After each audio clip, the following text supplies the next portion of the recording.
시청자 여러분 안녕하십니까. 배워야 산다 시간입니다. 지난주에 이어서 바이오주 대시세의 비밀 두 번째 시간 가져보도록 하겠습니다. 이번 주는 전체적으로 뭐 시장 분위기가 썩 좋진 않았죠. 삼성전자, 하이닉스 이런 종목들 시가총액 최상위권을 조금 올리면서 전반적으로 종목들은 조금 조정세를 가져가는 그런 양상이었는데, 그런 와중에도 유독 눈에 띄는 한 종목이 있었죠. 이번 주는 역시 삼천당제약. 그 시가총액 굉장히 낮은 종목들, 시가총액 뭐 500억, 1000억, 2000억 이런 굉장히 시가총액 낮은 종목들까지 다 합해서도 주가 상승률이 가장 좀 높게 나온 게 삼천당제약이 되겠는데요. 시가총액은 3조 원을 넘어서는 양상들이 나타났는데, 주중 5거래일 동안 지금 79% 거의 한 80% 가까이 주가가 오르면서 무슨 우선주 이런 것들보다도 더 많이 오른 걸로 전체 1등으로 이렇게 나와 있는데, 이 삼천당제약, 오늘은 삼천당제약 얘기부터 한번 풀어보겠습니다. 이 바이오주 대시세의 비밀, 지난 시간에 이제 여러분들 이제 방송 보신 분들은 크게 세 개의 파동, 이게 굉장히 긴 사이클이죠. 거의 한번 사이클이 나오면 6 내지 8개월 동안에 주가가 막 10배, 20배 이상도 막 치고 올라갔다가 다시 이제 한 조정기, 3, 4년 이상의 조정기를 가져갈 때는 꼭 반드시 4분의 1 토막 이상은 났다가 다시 다음 사이클이 이어진다 하는 그런 내용들이었는데, 이 삼천당제약 같은 경우에는 우리 투자자 여러분들이 옛날에는 뭐 이제 안과 관련, 뭐 안구 관련 이런 그냥 아주 전통제약 전통제약 품목들 좀 팔고, 그래 뭐 그렇게 낯익은 기업도 아니에요. 보통 중견 그 제약사 같으면은 그래도 뭐 좀 덩치가 작더라도 그래도 굉장히 친숙하고 낯익은 그런 회사들이 많은데, 삼천당제약은 우리가 직접 그렇게 약국에서 구입하는 품목들이 아주 많진 않다 보니까 좀 낯선데, 그래도 꾸물꾸물 지금 3파동을 만들고 있는 그런 지금 시점에서 주가가 급등하는 양상들 나타났는데요. 이번 주는 유독 좀 바이오가 좀 많죠. 보면 뭐 브릿지 바이오, 이건 뭐 완전히 주가 그냥 뭐 저 밑에 지하 10층까지 내려갔다가 그래도 뭐 주중 상승률이 한 68% 그렇게 찍혀 있고, HLB의 이제 동생들, 뭐 HLB의 HLB 이노베이션, 뭐 HLB 테라피틱스 이런 것들이 좀 주가 많이 올랐다 이렇게 돼 있는데, 삼천당제약의 현재 시점 보면은 3파동입니다. 그래도 최근 기조 보면 이거는 일봉 차트니까요. 일간 차트니까 작년도 재작년이죠. 재작년 이제 10월 달 이후에 양상들, 재작년 10월 이후에 보면은 그 연말 연초 하면서 주가가 한번 올라갔다가 작년도 연중 내내 작년 4월 달부터 이제 작년도 올해죠. 올해 3월까지 근 1년을 이제 좀 수렴하는 양상들 가져가다가 이번 주 기조에서 이제 주가가 이렇게 크게 폭등하는 그런 양상들이 나타난 게 삼천당제약이 되겠는데요. 우리 바이오주 대시세의 비밀 요 사이클에 의해서 보면은 지금 3파동 지금 진행 중인 그런 지금 시점들입니다. 과거 파동들에 있어서도 꽤 많이 오르긴 올랐었는데, 하나의 파동 만들 때마다 한 10배 이상씩, 13배 이런 식으로 올라갔고 굉장히 좀 많이 올랐는데, 그렇다고 우리 투자자 여러분들이 그렇게 굉장히 낯익은 그런 또 종목은 아닌데, 어물어물 시가총액은 지금 3조를 넘어갔고요. 이 종목에 있어서는 2010년대 초반부 2013년이 거의 이 원점이 되겠죠. 2013년도 요 시점이 과거 이제 안구 관련 뭐 일반 약품들 팔다가 이제 바이오시밀러를 하겠다. 바이오시밀러를 해갖고 그 기존 이제 잘 나가는 신약들이 특허 만료된 것들, 특히 안과나 안구 관련 부분 중심으로 해갖고 이 바이오시밀러 쪽을 진출하겠다 하고선 나름 회사에서 이제 공들여서 노력하기 시작한 게 한 2012, 13년인데, 그때 주가가 좀 많이 올랐었습니다. 그때는 뭐 시가총액이 그렇게 크진 않았었죠. 시가총액 한, 현재 가격에서, 시가총액 3조니까 한 시가총액 1000억 원, 1000억 원에서 이제 1조 원대 처음 넘어가면서, 1파동에서 13배 정도 올랐던 게 2013, 14년, 구간들이었고요. 그리고는 거의 한 3년 정도, 조정을 받는 양상들. 이게 주가가 항상 이 나중에 앞에 걸 보면은 이렇게 별로 안 오른 것 같은데, 이게 중장기 사이클 1, 2, 3 가져갈 때, 근데 이게 조금 오른 것 같아도 그 시점 그 사이클에 있어서는 이렇게 막 10배 이상씩 크게 오른 건데 이렇게 작게 보이는 거예요.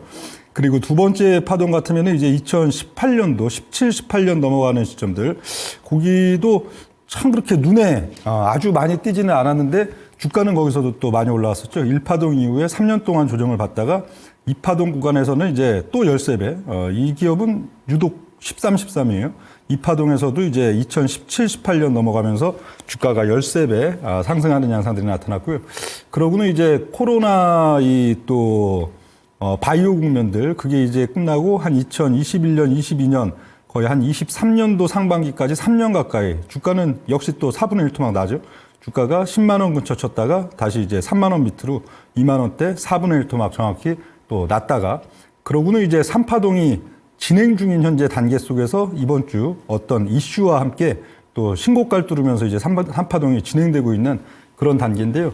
우리 투자자 여러분들 가장 기본적으로 봤을 때 이런 양상이면 어떻게 해야 될까? 이런 양상이면 투자에 있어서 야 이게 굉장히 많이 올랐으니까 일단 무조건 팔아놓고 봐야 된다. 혹은 뭐 요즘은 그렇게 대주매매 뭐 공매도 많이 안 하지만 이건 그냥 많이 올랐으니까 이제 공매도 숏을 때려야겠네. 막 그런 생각이 드는지 아니면은 이걸 쫓아붙어야겠네 지금이라도 그런 생각이 드는지. 근데 현재 시점에 어떤 답을 기본적으로 이렇게 3파동이 이제 진행 중인 단계가 왔어요. 진행 중이고 신고가를 이제 막 뚫어 넘기는 단계. 여기서는 뭐 밸류에이션에 대한 분석 혹은 또 어떤 그 가치, 어떤 이슈에 대한 모멘텀에 대한 가치를 논하는 거는 상당히 의미는 없는 거예요. 분명한 건 뭐예요? 분명한 거는 정점을 찍기 전까지는 주가는 또 조정받는 듯 하면 또 올라가고 조정받는 듯 하면 또 올라가고 하면서 어떤 대시세를 만들어내겠죠. 그리고 정점을 찍고 나면은 그 이후에서는 무조건 또 한 6개월 이내에 짧은 시간 동안에 주가 한 3분의 1 토막 또 4분의 1 토막 나겠죠. 그러니까 이게 사실 굉장히 어려운 거죠. 우리 투자자 여러분들이 어떤 투자자분은 지금 시점에 주식을 이걸 사서 수익을 또 내는 분도 있을 거고요. 또 어떤 분은 이 종목을 추격 매수를 해갖고 수익이 났다가 또 연말 내년도 가서 보면은 큰 손실로 이게 귀결이 되는 경우들도 나타날 수가 있고 이런 포인트가 있는 게 이 3파동의 구간. 그러니까 3파동에서는 또 함부로 무조건 야 많이 올랐으니까 이거는 무조건 팔아야 된다. 이래서는 안 되는 거예요. 이건 뭐 바이오만 그런 것도 아니죠. 사실 뭐 2차 전지 같은 경우에도 작년도 봄철 그 7인방 종목 막 이제 밀어붙일 때 에코프로 BM부터 해갖고 뭐 7인방 종목 밀어붙일 때 보면은 뭐 주가가 이제 막 시가총액 한 10조 원 넘어갔다고 이제 막 셀리포트가 막 나오죠. 증권사에서도 야 이건 이제 좀 주의해야 되지 않냐 막 그래요. 또 한두 주 좀 조용한 듯 하다가 또 팍 쳐올리면 이제 주가가 막 15조, 20조 또 그냥 순식간에 가버리죠. 가면 거기서는 이제 좀 더 셀리포트에 대한 이 목소리가 더 커지죠. 증권사에서도 그렇고 또 일반적으로도 야, 이건 팔아야 된다, 팔아야 된다. 이건 이 고평가다. 그럼 또 막 그런 고평가 논란이 있는 시점들 가갖고 또 어떻게 돼요? 또 한두 주, 두세 주 좀 있으면 또 주가를 팍 한번 또 올리면서 시가총액이 막 40조, 50조. 10조 때부터 이제 막 이 고평가 논란이 있었는데 4, 50조 때까지 올라가요. 그럼 나중에 뒤돌아놓고선 이제 정점을 치고 나서 이제 한 3개월, 4개월이면 벌써 반토막 이상, 그리고 한 6개월이면 한 4분의 1 토막 정도 나니까요. 이 시간이 지나놓고선 이제 한 반년 정도, 정점을 치고 반년 후에 가서 보면은 사실 그때 얘기들은 다 어떻게 된 거예요? 사실 이 얘기도 맞는 거고, 저 얘기도 맞는 거죠. 주가가 시가총액이 막 10조, 15조를 넘어갈 때 막 사야 된다 하던 사람 말도 맞긴 맞아요. 왜? 한두 달 후에 결국 30조, 40조 이상까지 또 막 치고 올라갔으니까요. 그리고 나서 이제 또 그때 막 15조, 20조 막 넘어갈 때 증권사에서 야, 팔아야 된다. 그 얘기도 또 맞긴 맞죠. 또 한 6개월, 8개월 지나서 놓고 보니까 그 가격보다 훨씬 또 더 낮게 가 있으니까 이거와 마찬가지로 이렇게 이제 중장기 3파동, 특히 바이오주에 있어서 3파동이 진행될 때는 많이 올랐다고 야, 이거 너무 비싸다 하고선 무조건 이 부정적인 시각을 즉시적으로 내비칠 필요도 없고요. 반면에 주가가 정점을 찍어야 그때부터는 야, 이제 이건 고점 찍었다. 이건 무조건 이제 팔아야 된다. 그게 나오는데 정점은 딱 찍는 날이 돼야 이 정점이구나 하는 그걸 알게 돼요.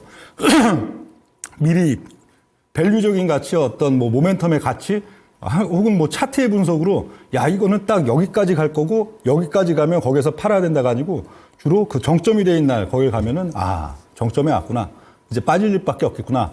하는 날들이 나오는데 아직은 뭐 그런 시점들은 아닐 거예요. 예를 들면 뭐 지난주 기업들 뭐 HLB나 뭐 알테오젠 이런 종목들도 3파가 지금 막 알테오젠은 2파지만 막 진행돼서 찍고 올라가는 막 그런 단계다 보니까 같은 그렇죠? 단기적으로는 더 올라갈 여지가 충분히 또 있긴 있는 반면 정점을 어느 순간 찍으면은 거기서는 또 주가가 길지 않은 시점 막 반년 동안에 3분의 1, 4분의 1 동안 나는 구조가 되니까 그런 특징들을 지난주에 또 얘기를 드렸었는데요. 그래서 이제 삼천당 제약 같은 경우 일단 한번 보면요. 그 주가가 지금 또 신고가를 뚫고 삼파동 구간이니까 또 이게 훨씬 탄력 있게 작은 호재에도 민감하게 지금 반응을 받고 있는 건데 이 재료는 뭐 그렇게 크고 대단한 재료는 아닙니다. 굉장히 어떻게 보면 좀 크지는 않은 그런 재료인데 주가는 뭐 폭등세죠. 주가는 1조 5천억대에서 3조 원대 그냥 뭐 훌쩍 그냥 막 넘어가는 그런 양상들이 되니까 이게 이슈가 지금 뉴스가 나온 게 26일 GLP-1 요즘 많이 듣는 거죠. GLP-1 노보노디스크의 이제 비만약 거기에 대한 이제 경구제를 미국의 독점 판매 텀시트를 체결했다. 텀시트가 별로 그렇게 많이 들어본 용어는 아니죠. 저도 바이오 기사들 속에서 텀시트라는 단어를 그렇게 뭐 자주 접해보진 않은 것 같은데 이게 뭐 무슨 얘기냐? 그러니까 이게 이 노보노디스크의 이제 그 비만 약들이 그 품목들이 또 여러 가지가 있는데 제일 빠른 거는 2026년 내후년부터 이제 특허 만료된 게 하나씩 나와요. 26년, 뭐 28년, 29년, 30년, 32년까지 26년에서 32년까지 이제 노보노디스크의 그 비만약들 품목별로 이렇게 그 특허가 만료되면 이제 바이오시밀러 예를 들면 뭐 삼천당 제약이든 뭐 또 셀트든 삼바든 이 그 특허가 만료된 약이 충분히 이제 이 복제약으로 만들었을 때 가치가 시장 가치가 있다고 하면은 이제 만들어서 판매를 할 수가 있는 그런 상황들이 되는데 이런 요 GLP-1에 대한 경구제 요걸 이제 2026년부터 하나씩 이제 특허 만료가 나오는 요거를 미국의 독점 판매에 텀시트를 체결했다 이렇게 써 있는데 텀시트라는 건 일종의 뭐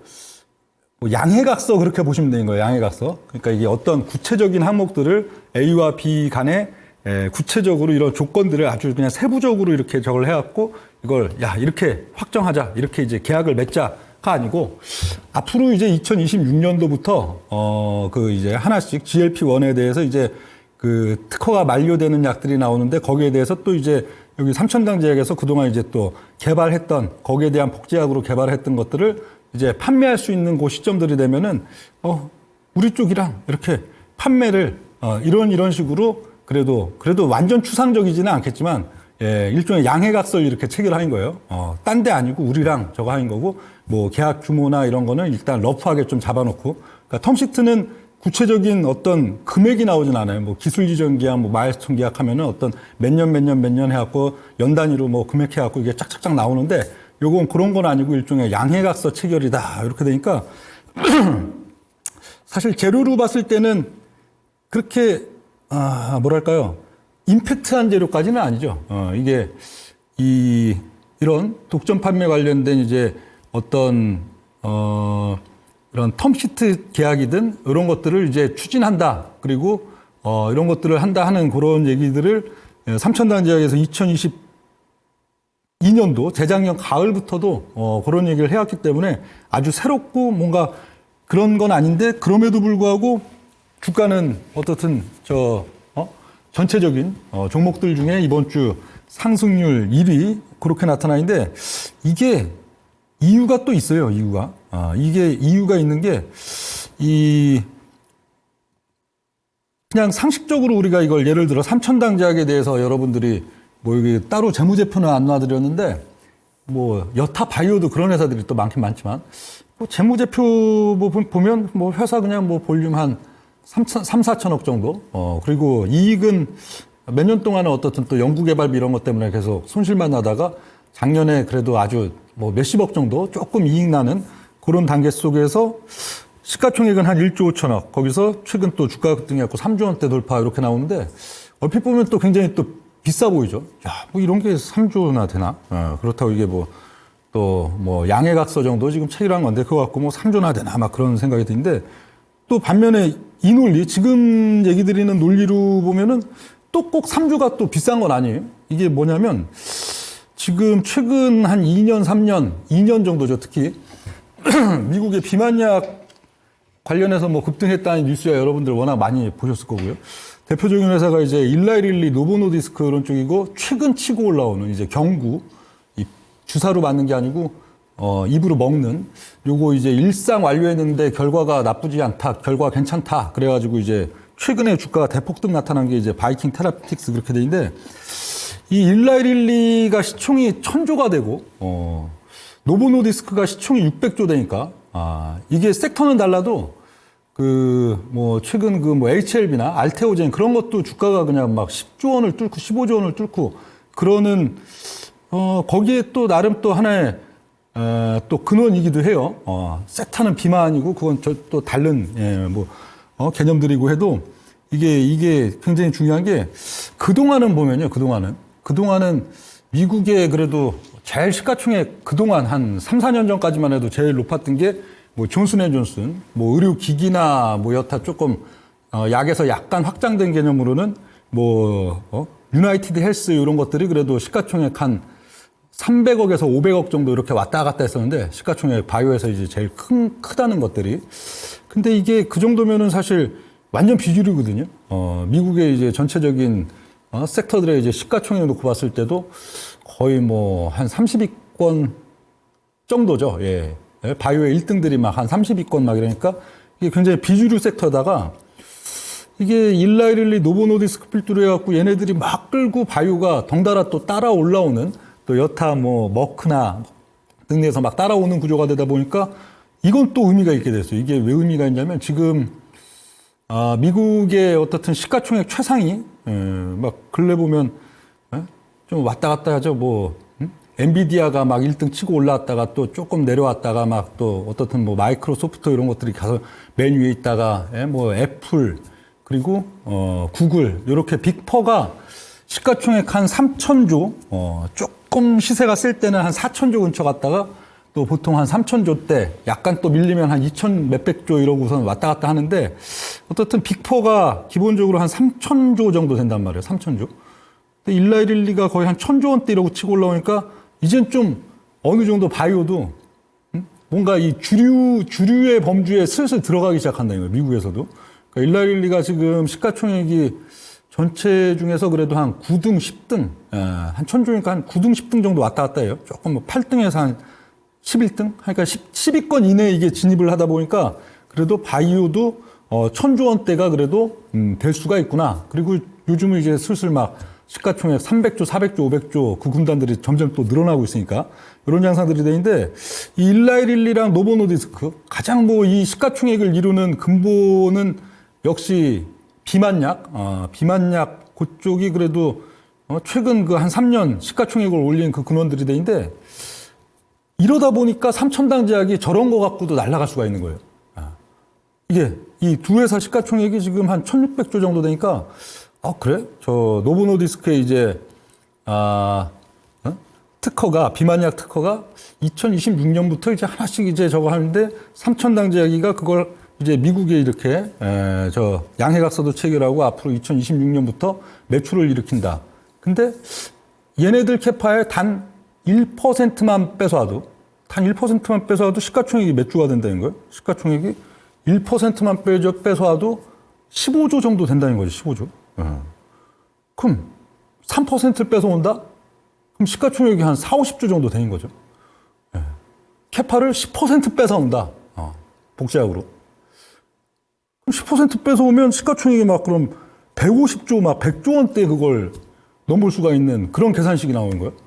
그러니까 삼천당 제약에 대해서 지금 시점에 이렇게 재무제표도 보고 그동안에 이제 바이오시밀러의 어떤 성과들 등등 해갖고 현재의 어떤 또 미래 가치를 막 추산해서 이렇게 대충 이렇게 봤을 때 3조 비싸지 않나? 4조 갈 수 있나? 5조 갈 수 있나? 막 이런 생각이 들다가도 이 미국의 이제 이 대표 기업들 여기서 캐파를 그래도 또 한 1% 정도는 뺏어올 수 있지 않을까? 3% 정도 뺏어올 수 있지 않을까? 그렇게 계산하다 보면은 시가총액이 막 15조가 나오고 30조가 나오고 50조가 나오고 이러다 보니까 이게 갈 수가 있는 거죠. 그 시가총액 3조 원이 또 비싼 것 같아도 어떻게 보면 야 지금이 이제 시작 아닌가? 3파동인데 이게 앞으로 뭐 한 2025년 넘어서 2030년 근처 가면 삼천당제약이 막 이제 50조 원대 막 그 이상으로 막 치고 올라가는 게 아닌가?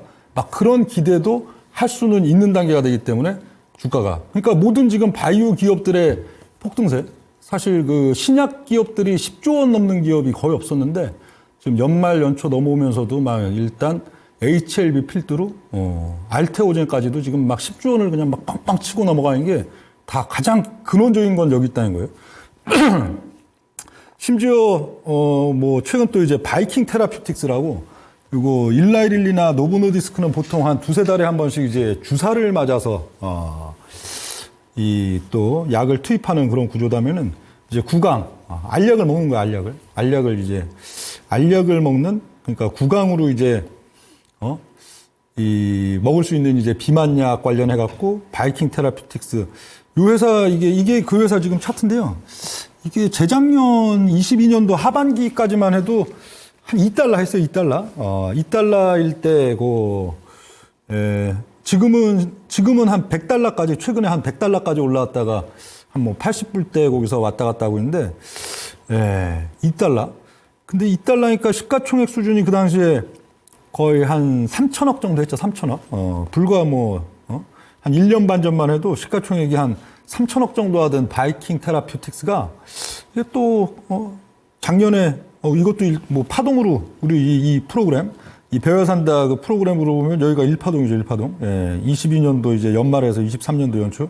여기서 한번 그래도 대차게 2달러에서 30달러 15배 한번 뭐 미국도 차트는 사실 뭐 똑같죠. 15배 정도 치고 올라왔다가 그러고는 이제 15배 치고 올라왔다고 역시 이것도 주가가 이제 4분의 1 토막까지는 안 나고 한 3분의 1 토막 정도 났네요. 3분의 1 토막 정도 났다가 그리고서 이제 올 연말과 이제 연초 여기서 주가가 다시 또 승천을 하면서 지금은 15조 시가총액 3천억 하던 게 이제 15조까지 한 1년 반이 좀 안 되는 그 시간 동안에 이제 치고 올랐는데 이것도 역시 마찬가지예요. 이것도 지금 기껏해야 지금 구강 이거 일상 끝났어요. 일상 끝났는데 뭐 괜찮은 것 같다. 효과 있는 것 같다.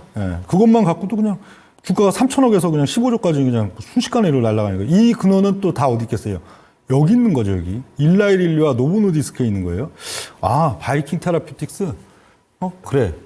얘가 향후에 이게 1상, 2상, 3상 구강적에 어느 정도 효능이 있어갖고 잘 통과를 했을 때 하고선 이제 시판에 들어갔을 때 일라이릴리와 노보노디스크의 기존 시장에 있어가지고 1%만 침투를 해도 난 요새 주사제 관련해서도 이게 노보노디스크나 일라이릴리 이런 것들이 좀 부작용 사례들이 이제 슬슬 속출하고 이제 부작용 얘기들이 많이 나오고 있거든요. 그에 비해서 구강 투입형은 훨씬 또 그 부작용 상당히 또 줄 수 있는 그런 면들이 있어갖고 그럼 이게 뭐 어떻게 보면 향후에 막 30% 50% 이상도 이 캐팔 뺏어올 수가 있겠지만 거의 뭐 50% 캐팔 30%만 캐팔 뺏어와도 시가총액이 한 500조가 된다는 거 아니에요? 500조.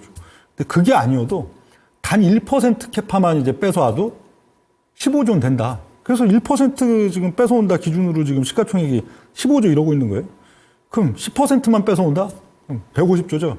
이런 식의 계산법이 나오기 때문에 현재 바이오 기업, 특히 뭐 비만과 비만, 내시 요새 또 메시, 뭐 당뇨 계열, 이런 쪽 신약 개발하는 기업들은 그냥 뭐 바람만 불면 뭔가 어떤 이슈, 심지어 저렇게 막 양해각서 이슈 갖고도 그냥 주가가 뻥뻥 시가총액 몇 조 원을 치고 올라가는 게 이런 다 근원이 있는 현재 또 시점들이 되고요.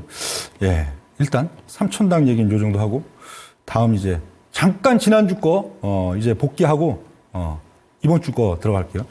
바이오주 대시세 상원칙은 뭐라고 했어요? 중장기 3파동?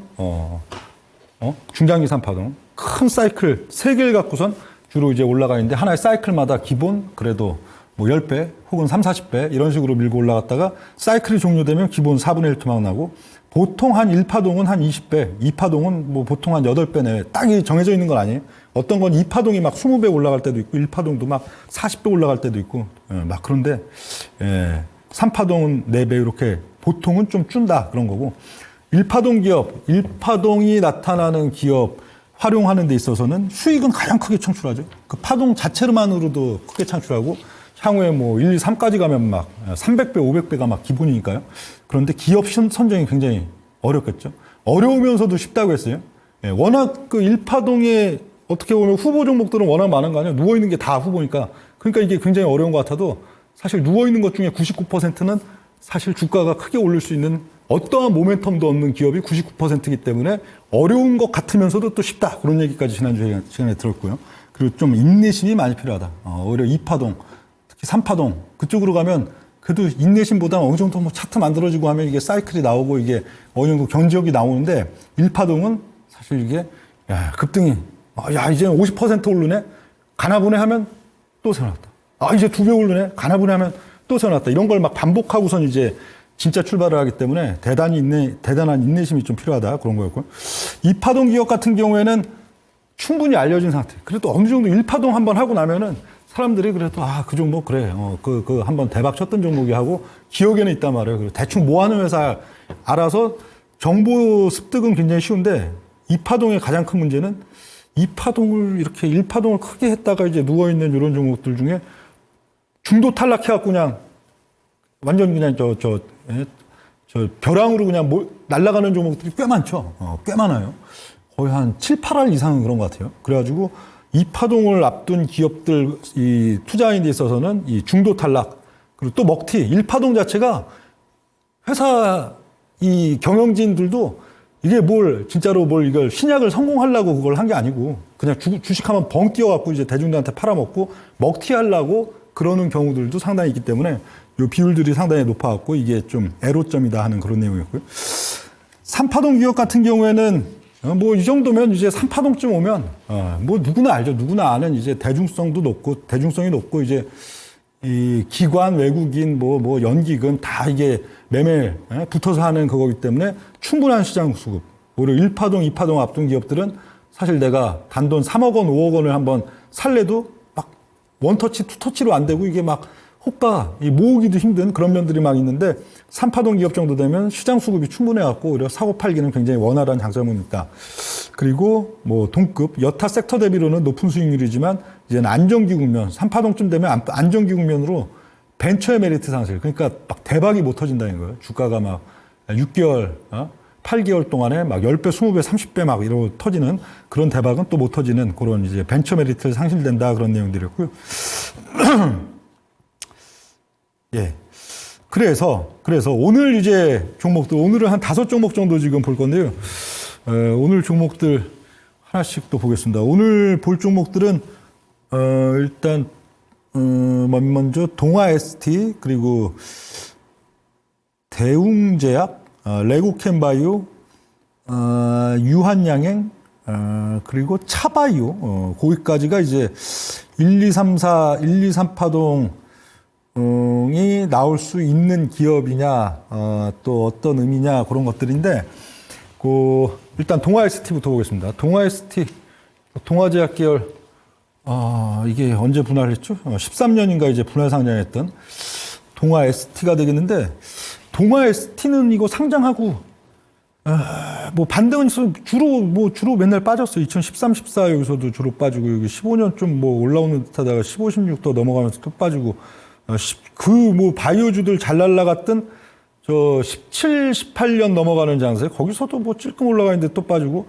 바이오주가 그거보다 더 잘 날라갔던 이제 20년 바이오장에서는 아예 움직이지도 못하고서 이제 줄줄줄 이제 기어서 22년까지 이렇게 그냥 계속 주가가 빠지기만 하다가 최근에 그래도 조금 꿈틀꿈틀 이렇게 되고 있는 이제 동아 ST인데 동아 ST 같은 경우에 아주 막 이제 어마어마한 막 폭등, 어마어마한 수익률까지는 좀 어려울 수 있어도 운용률이 봤을 때는 이게 장기 1파동 전환, 장기 거의 한 10년이죠. 2013년부터 10년 이상을 기기만 했는데 이제 중장기적으로 1파동으로 전환되는 그런 시점이 아니겠느냐 보는 게 동아 ST예요. 동아 ST.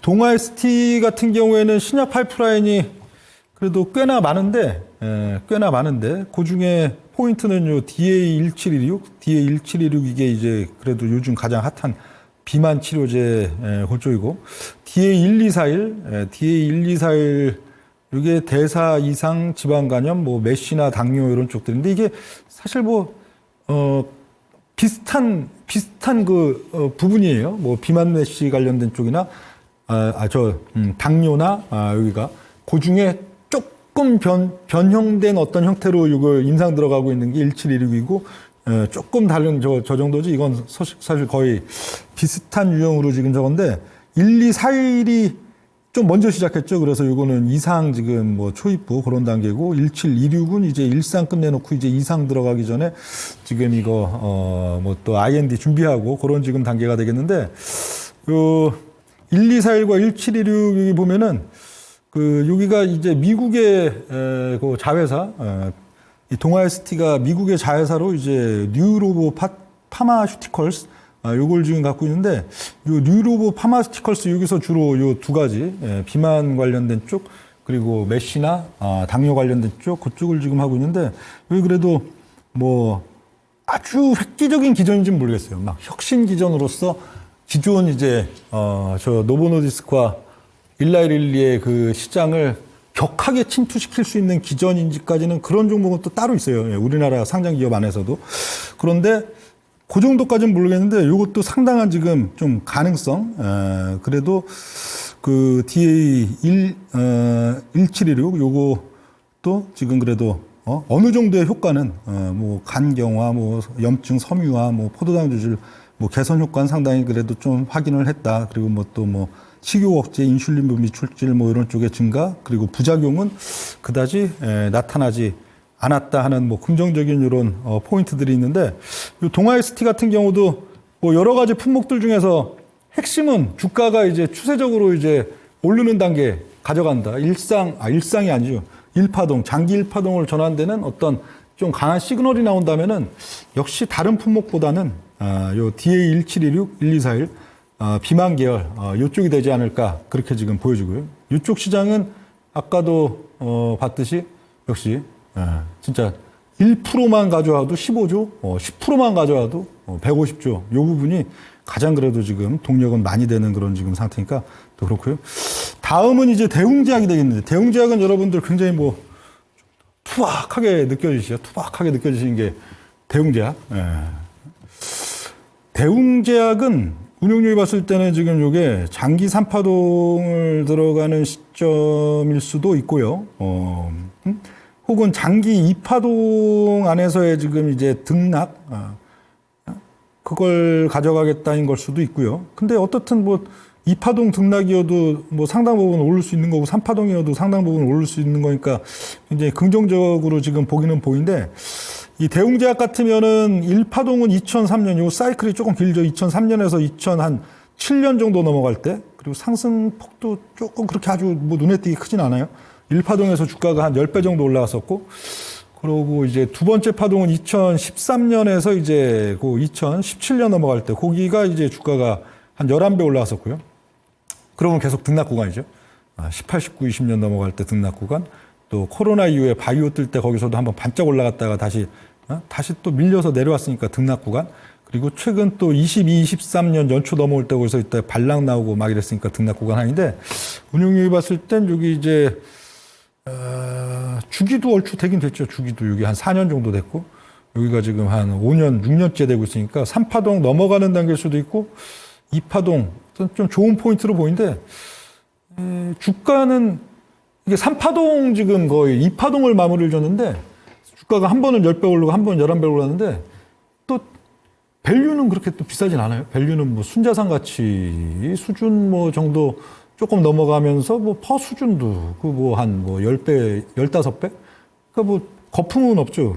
그거는 어떻든 1파동, 2파동 구간 중에 주가만 오른 건 아니고 기업 가치 또 실적까지도 같이 올라왔으니까 그렇다 볼 수는 있겠는데, 이 대웅제약은 그동안 보면은 크게 두 개 포인트, 현재 시가총액 만들고 있는 거는 두 개 포인트로 볼 수가 있겠죠. 보톡스에 대한 거. 보톡스 여기 이제 그래도 2020년대 넘어와서 실적을 상당히 좀 긍정적으로 이걸 만들었었고, 물론 작년인가 이제 또 뭐 소송 관련된 어떤 이슈들 있어갖고 주가 빠지는데 기여도 했지만요. 그리고 한올바이오 파마의 이제 지분 가치, 한올바이오 파마 2015년도에 이제 지분 30% 인수한 거, 그게 이제 또 계속 또 주가는 어떻든 한울바이오파마가 또 그 꾸준히 우상향하면서 또 올라왔기 때문에 요거에 대한 지분 가치 이 두 가지인 게 현재 대웅제약인데 이 대웅제약이 있어서 보면은 포인트는 요 두 가지 볼 수가 있겠어요. 여기 팩스클루라고 돼 있는 거 그리고 요 엠블로 성장 동력은 오히려 엠블로 그리고 올해 단기적인 어떤 뭐 실적이나 그런 부분에 있어서는 팩스클루 이렇게 볼 수가 있겠는데 팩스클루는 위궤양 관련된 위궤양 쪽 여기는 HK 이노엔의 HK 이노엔이 지금 거의 과점 가까이 잡고 있는 쪽인데 그 벌써 한 30년이 넘은 그 그래도 신약 K 팝정 그건데 지금 이쪽 팩스클루가 그래도 대웅제약이 영업력이 워낙 또 좋고 그러다 보니까 이게 이제 새로 올해 매출을 상당히 크게 일으킬 것이다. 그런 부분들이 있고 미래 성장 가치, 미래 성장 동력, 주가를 오히려 좀 펌프질을 할 부분은 역시 엠블로 이쪽으로 보여요. 여기 당뇨. 당뇨라면 또 조금만 이게 같은 동네예요. 당뇨, 내시, 그리고 비만 치료제 이쪽이 조금만 변형하면 이제 또 비만 치료제 이쪽으로도 이게 방향을 또 틀 수 있는 그런 부분들이 있다 보니까 그런데 요 엠블로 여기도 실적에는 또 견인을 긍정적으로 가져갈 수 있는 부분 또 아스트라제네카가 국내 또 이제 거의 판권 갖고 영업하던 부분들의 한 30% 정도 30% 지금 비중이었는데 거기가 이제 또 철수해 나가고 하는 것들도 실적에는 상당히 견인되고요. 엠블로 관련해 갖고는 계속 기존 이제 허가받아서 판매하고 있는 품목들 외에도 엠블로를 계속 이제 신약 지금 또 1상, 2상 계속 개발시키고 있는 또 품목들이 있는데 여기 엠블로가 그래도 상당히 좀 메리트가 있을 걸로 보이고 또 여기가 이제 당뇨니까 역시 또 비만이나 이쪽으로도 연계될 가능성 상당히 있다 하는 그런 내용들 돼 있고요.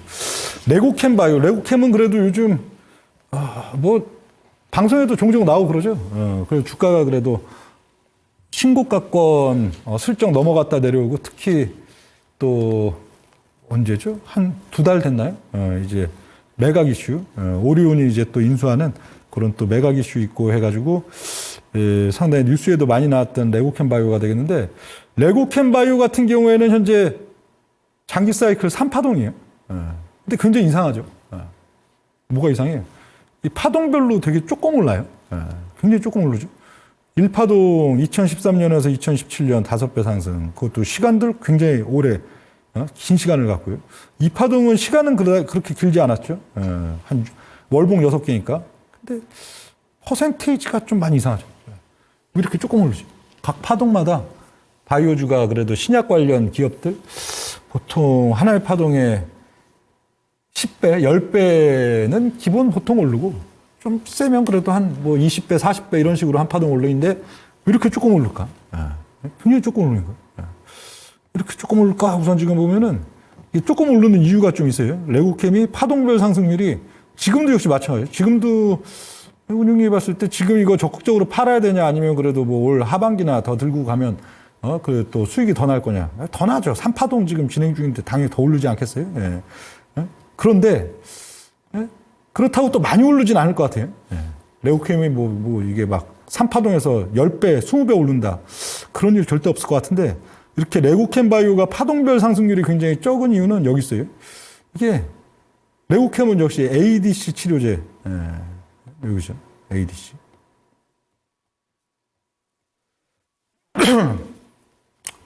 표적 항암. 이쪽 ADC 치료제 시장 자체가 이 규모가 의외로 작아요. 규모가 그러니까 작년 기준 이게 2020년까지만 해도 전 세계적으로 한 3조 원 규모 정도 되다가 그래도 좀 한 3년 동안 늘어서 한 13조 규모 그리고 우리나라 한국 뭐 바이오 협회나 이런 데서 추산하기는 28년까지는 그래도 글로벌 한 40조 정도 규모가 되겠다 하는데 이게 시장 규모가 아직은 그렇게 뭐 그렇게 크진 않아요. 이게 시장 규모가 한 해 시장 규모가 40조 이러면은 이게 참 이 회사가 막 또 독과점 할 수 있는 것도 아닌데 이게 시가총액을 막 10조, 20조 막 끌고 올라가기가 좀 굉장히 좀 어려운 면이 있다고요. 이게 그 시장 자체 규모가 커야 야, 이 회사가 그래도 이게 이제 뭐 저 FDA 승인 받아가지고 이제 또 기술료 받고 앞으로 또 이제 계속 장사 잘 될 때 그래도 뭐 50조도 넘볼 수 있겠구나, 막 100조도 넘볼 수 있겠구나, 시가총액이. 그래야 이게 10조, 15조, 20조, 30조 하고선 이게 막 팡팡팡 이게 또 시점별로 치고 올라갈 수가 있는데 이 규모가 좀 많이 작단 말이에요. 근데 이게 규모가 그렇게 크지 않은 데 비해서 이게 뭐 미국에서도 대표적인 기업들이 이거 안 하는 데가 없어요. 예. ADC 치료제 관련해 갖고는 벌써 10년 이상 동안 빠른 데는 막 2007, 8년 좀 늦은데도 한 2010년대 초반에 갖고 벌써 한 10년 이상 동안에 미국의 뭐 우리가 뭐 흔히 아는 빅파마 대형 바이오사 중에 이거 안 하는 회사가 없어요. ADC 안 하는 회사가 연구 개발. 그러니까 막 주 빅파마에서 지금 150개 이상의 임상을 벌써 한 10년 동안에 동시에 지금 그러니까 150개 예를 들어 그게 그 중에 뭐 30개가 이제 FDA 승인을 받아서 이제 어떤 뭐 품목허가를 받아서 이제 영업을 한다 저거 했을 때도 그 30개가 이제 40조 시장을 나눠 먹어봐야 1년에 막 한 1조, 2조뿐이 안 된단 말이에요. 성공을 힘들게 해도. 막 이러다 보니까 캐파가 작으니까 잘 못 올리는 거예요. 이게 일단 그쪽 시장 캐파가 커야 이게 펑펑펑. 이게 한번 오를 때도 막 1파동, 하나의 1파동이어도 막 15배, 20배 막 이러고 올라갈 수가 있는데 캐파가 커야 이게 잘 된다 가정하에서 보면 야, 더 갈 수 있어, 더 갈 수 있어 이게 되는데 캐파가 작아버리니까 이게 야, 여기가 좋고 좋은 거 알아. 그리고 또 기술력 좋은 거 알아. 그런데 이게 항상 좀 많이를 못 가는 거야, 많이. 그런데 또 반면에 그게 또 긍정적인 면도 있죠. 긍정적인 면. 레오캠 바이오의 이제 또 긍정적인 면을 보면은 역시 확장성. 확장성이라는 거는 이게 이 기술을 ADC 관련된 이제 레오캠 바이오 기술을 붙일 수 있는 품목이 많단 말이에요. 꼭 한정된 지금까지의 품목들 외에 계속 이쪽이 또 시장성이 있어 보여. 이쪽에다 또 그 접목시킬 수 있고 이쪽에다 또 접목시킬 수 하다 보니까 확장성이 좋은 거. 지금은 대략 한 10개 정도 품목 관련해 갖고 기술 지정 계약. 기술 지정 계약을 거의 뭐 중국, 미국 해갖고 10개 이상을 했는데 또 10개 이상이나 기술 지정을 했는데도 지금 시가총액 수준이 뭐 한 2조 원대 막 이것뿐이 안 되는 이유가 이게 다 각각이 좀 이게 짜라서 그래요. 시장 규모도 작지만 각각의 이 품목들에 대한 기술 이전의 어떤 계약 금액 수준 이런 것들이 워낙 좀 짧다 보니까 그러니까 뭐 저런 거 지금 뭐 간암 치료제 또 뭐 피하 이제 뭐 주사제 이런 것들은 지금 뭐 기술 계약 뭐 큰 거 하나 터진 순간 그냥 막 시가총액 바로 10조 막 이러고 치고 올라가는데 그 기술 이전 계약이 그냥 뭐 벌써 한 10번 가까이 체결됐는데도 좀 그런 한계점이 있는 게 좀 짜라서 그래요. 규모가 그렇게 아직 크지가 않다 보니까 좀 짜라갖고 그런 면들이 있고요. 이 확장성. 이건 그래도 굉장히 긍정적인 거죠. 아무리 짧더라도 앞으로도 레오캠 바이오는 기본적인 기술을 갖고선 어떤 지금 다양한 암의 분야 이런 데다가 또 확장할 수 있는 거는 또 굉장히 또 긍정적인 메리트다 그렇게 볼 수가 있고 또 실탄. 이게 돈 쌓아놓고 이제 신약 만든 회사가 그렇게 많지는 않은데 레오캠은 어떻든 돈 쌓아놓고 지금 이 임상을 계속 하나하나 계속 또 벌려나갈 수가 있기 때문에 이건 굉장히 메리트죠. 최근 보면 또 오리온 또 인수 관련해가지고 현금이 또 얼마 들어온대요. 거의 한 5천억 가까이 또 들어온대잖아요. 그러니까 기술 이전 계약 통해서 해마다 유입되는 짜잘한 그 금액들 플러스 또 이렇게 통으로 지금 생긴 돈 뭐 등등 하다 보니까 지금 많은 막 바이오 기업들 뭐 오늘 그래도 주가 좀 뭐 올리긴 했지만 뭐 ABL 바이오나 뭐 등등 보면 그래도 굉장히 좀 가능성이 있는 좋은 기술력을 갖고 있는 것 같은데 하면서도 굉장히 막 애로점을 막 갖잖아요. 뭐 현대바이오도 마찬가지 그런 회사들이 꽤 많아요. 왜 애로? 돈 때문에. 뭐 재무제표를 보면 그냥 막 오늘 내일 하잖아요. 해마다 R&D 비용으로 막 300억, 500억 계속 빠져나가 있는데 이제 돈이 없으니까 막 이건 재무제표로만 보면 막 자본 잠식 날 것 같고. 근데 물론 또 기술이 좋기 때문에 또 유무상증자 이런 거 통해 가지고 조달을 하겠지만 다 그렇게 좀 대부분 그 바이오 회사들 보면은 거의 90% 이상이 그러고 그냥 막 간당 오늘 내일 간당 오늘 내일 그리고 돈에 쪼들려서 이걸 좀 R&D를 들어가는 그런 경향이 있다면은 레고캠의 강점은 이게 뭐 그냥 돈 뭐 좀 이러고 쌓아놓고 있으니까 이거 뭐 앞으로 뭐 5년이고 7년이고 돈 걱정이 없을 거 아니에요. 이건 또 굉장히 큰 또 이점이 된다 하는 그런 내용들이 되어 있고요.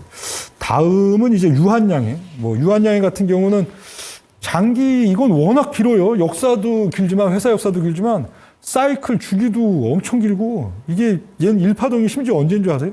일파동이 딴 것들은 암만 빨라야 막 2007년, 2010년대 초반 막 이런데 유한양행 일파동은 저 91년, 94년이에요. 저 고등학교 다닐 때인가? 그쵸?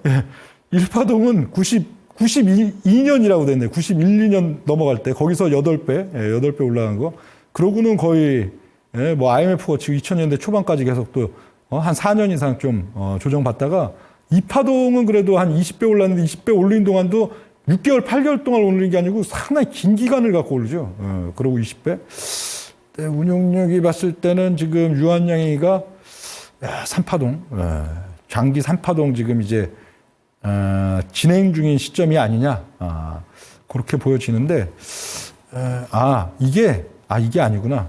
이게 하도 역사가 길어갖고 지금 2페이지로 나눈 거예요. 월봉을 2페이지로 나눈 거예요. 그래서 거기까지가 아까 첫 페이지 2010년까지의 차트였고 2000 몇 년이야? 2020년 기점으로 해서 운용력이 봤을 때는 지금 3파동 이거는 길어요. 길어. 3파동이 지금 진행 중인 단계로 본다. 그래서 유한양행 지금 시가총액 한 6조 그런데 운용력 봤을 때는 뭐 올 연말에도 그렇고 내년에도 그렇고 뭐 10조 원대 이상 그 이상으로 또 굉장히 강하게 계속 치고 올라갈 가능성이 높다. 그렇게 지금 보여지는데 가장 뭐 유한양행에 있어서는 뭐 워낙 또 뭐 임상 품목도 많기도 많은데 요게 뭐 지금 한 6개 지금 해놨는데 더 많아요. 한 20개도 넘는데 그 중에 역시 주가를 오래 있어서도 가장 주가를 올리는데 기여할 건 역시 레이저 티닙. 뭐 요것도 뭐 뉴스에 뭐 많이 나오는데 비소세포 폐암 관련 여기 마리포사라고 이제 성분명 약명 지금 돼 있는 그 레이저 티닙이 되겠는데요. 이게 이제 빠르면 6월이죠. 빠르면 6월. FDA 이제 최종 승인 라인 단계가 빠르면 지금 한 6월 달, 조금 이제 길어진다, 늦어지면 한 8월 달, FDA 승인 가능성 거의 뭐, 증권 애널리스트들은 98% 이상 거의 보더라고요. 근데 요러면은 이제 로열티, 근데 이게 딴 때 같으면 유한양행 주가, 시가총액 6조에서 요 이슈가 발생될 때, 뭐 한 8조, 9조, 그 정도뿐이 못 볼 수가 있는데, 지금은 저기가 길을 뚫어놨잖아요. HLB가 지금 길을 뚫어놨고 15조로 길을 뚫어놨고요. 사실 지금 그 HLB의 간암 치료제 시장 그것도 물론 상당히 또 메리트가 있는 시장이지만 요 지금 같은 품목 봤을 때는 이 유한양의 레이저 티닙, 비수세포 폐암 여기가 시장 규모도 훨씬 크고 또 로열티 받을 수 있는 규모들도 지금 보통 보면 그거보다 HLB보다 훨씬 좀 큰 규모 유입될 가능성들을 높이 보이는데 시총은 6조. 전에는 시총 6조가 무거워 보였는데 길을 잘 뚫어줘갖고 HLB 15조, 알테오젠 10조 뚫어주니까 유한양이 굉장히 막 싸 보이는 거예요. 6조가 굉장히 싸 보이는 그런 양상들인데 운용력이 봤을 땐 유한양이 원래 좀 속도가 늦긴 늦지만 현재 시점이 이제 3파동 진행 중인 시점으로 본다 그렇게 보고 그 다음 이제 또 누워있는 것 중에서 이제 하나 또 보면 차바이오 하면 잘 기억도 안 나죠. 차바이오가 주가 날라갔다고 한 기억은 17년 연말 한 11월 달, 12월 달 거기서 반짝하고선 한 3달 올랐던 그 기억 말고 그러고 또 도로 빠졌어요. 계속 좀 몇 년이야 지금 거의 한 15년 동안 누워 있으니까 그렇게 뭐 눈에 안 띄는 차바이오텍인데 운용률 봤을 땐 이거는 일파동이 아주 옛날에 2009년도에 거의 한 반년 동안에 주가 13배 올라간 게 1파동이고 요건 2파동으로 보이진 않아요. 그리고 도로 바로 빠졌다가 그 이후에 여기서 겼으니까 이게 2파동은 아니지.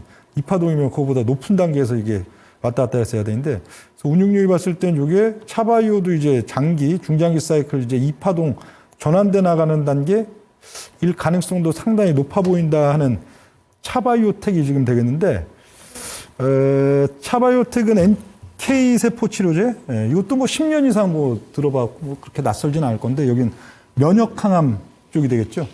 그러니까 아까 그 ADC 기술 뭐 필두로 한 그런 쪽들을 이제 뭐 T세포 공격하는, 표적항암 기술이다. 근데 이제 면역항암은 아직 NK세포 관련해서도 FDA 승인받은 아직 품목 자체가 없어요. 그러니까 이건 신시장이죠. 그러니까 표적항암 쪽은 그래도 꽤 지금 뭐 많이 있고 어느 정도 이제 뭐 시장 규모가 아직은 미약해서 그러지 어느 정도 그래도 자리를 좀 잡아 나가는 단계인데 면역항암은 그냥 미지의 영역이나 마찬가지인데요. 면역항암의 강점은 역시 표적항암에 비해서 뭐 부작용이나 몸의 신체적인 이걸 어떤 특정 부위를 막 표적해갖고 딱 가서 공격하고 미사일을 쏴야 되는 그 구조가 이 표적항암이라면 면역항암은 그냥 그 주변 기능이나 이런 애들이 알아서 그냥 막 잘 싸워주게 그냥 선발대만 보내가지고 그 안에서 애들을 이제 약해져 있는 아군들을 이제 키워주는 그런 기능이 면역항암인데 이쪽은 거의 이제 새로 열려야 될 시장인데 우리나라 같은 경우에는 요 차바이오텍이랑 그리고 녹십자셀 그 두 회사가 그래도 가장 그래도 앞서 있는 부분들인데 차바이오 같은 경우에는 좀 상당히 이쪽 시장을 선도할 수 있는 강점이 요 NK세포 배양 자체가 굉장히 어렵다고요. 굉장히 어려워서 이게 표본이 많아야 이걸 또 뭐 추후에도 상용화도 시킬 수 있고 연구도 막 할 수가 있는데 지금 요 차바이오 같은 경우는 NK세포에 대한 이 대량 배양 관련된 이쪽 기술 이걸로 인해서 이쪽이 훨씬 지금 뭐랄까 기술 발전 속도가 빨리 가져갈 수 있고 이게 또 추후 또 FDA 승인받고 이런 여기가 선구자 역할을 하는 거 아니에요. 예, 이게 바이오라는 게 어떤 이제 2파동, 3파동 정도 가가지고 성과물이 진짜로 눈앞에 이제 기술료 해갖고 돈이 뚝뚝 떨어져. 그리고 뭐 FDA 승인도 받고 뭐 해갖고 이제 물품을 이제 팔아갖고 돈이 뚝뚝 떨어지는 단계 이전 단계인 뭐 초기 그런 시점들에 있어갖고는 역시 시장 캐파가 얼마나 되느냐 그 시장 새로 형성된 시장에 있어서 얼마나 기술적 수준이나 이런 것들이 좀 선도하고 위에 있느냐 이런 것들이 판가름을 내는데 차바이오는 그런 점에서 어떤 실적과 가치가 나오는 데는 시간이 많이 걸리겠지만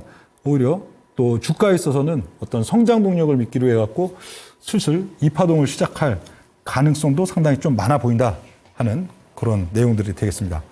네. 이상이고요. 네, 이상이고. 이번 주도 또, 일요일 날이죠. 일요일 날. 그 9시에, 밤 9시,